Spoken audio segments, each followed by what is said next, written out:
The Lord be with you.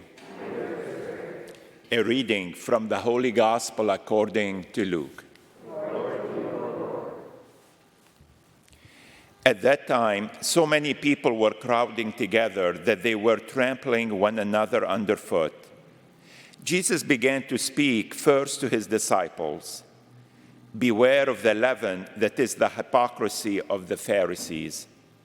There is nothing concealed that will not be revealed, nor secret that will not be known. Therefore, whatever you have said in the darkness will be heard in the light, and what you have whispered behind closed doors will be proclaimed on the rooftops.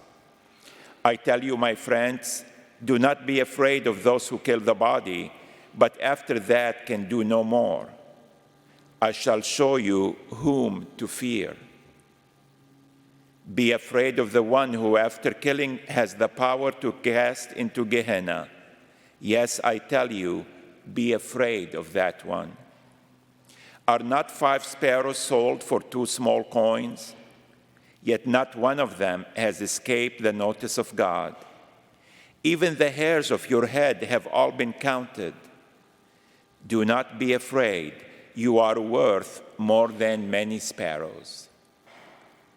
The Gospel of the Lord. Praise to you, Lord Jesus Christ.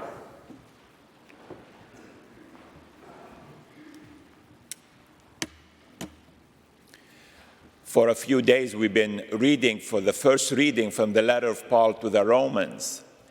And it was that letter and the chapters we've been, hearing and reading that led Martin Luther to leave the Catholic Church and have the breakup between Catholicism and Protestantism.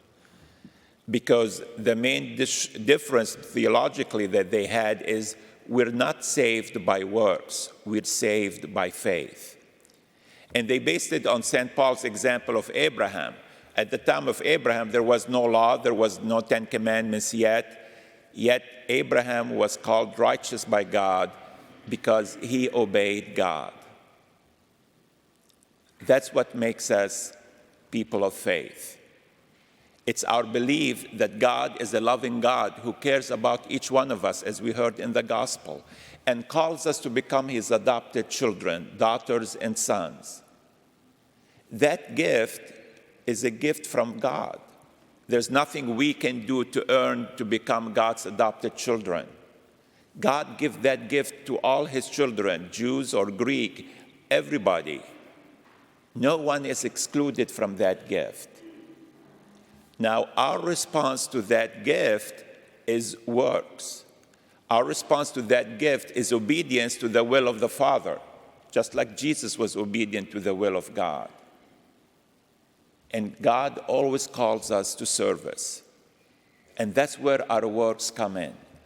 Because earlier we heard Paul say, well, our works in this life determine whether we're going to be with God or without God.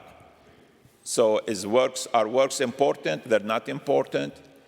Obviously, they are important, but they're not the first step. The first step is us believing in God, the God that Jesus revealed to us. Faith, that takes faith. There is no proof for it. We have to take the words of Jesus on faith. We have to take the word of Scripture on faith. But that faith, if there is no works, if there is no fruits, then it's really not true faith.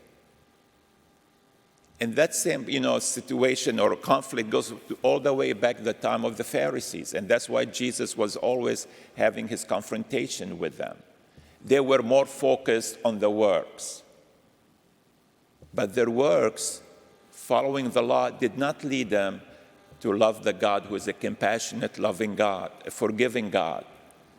It led them to judge others, those who they didn't think they're following the law like they are. Led them to condemn others, to label them as sinners. God doesn't see us as sinners. God sees us as his children, and he loves us as his children. And he wants one day for us to be with him in heaven.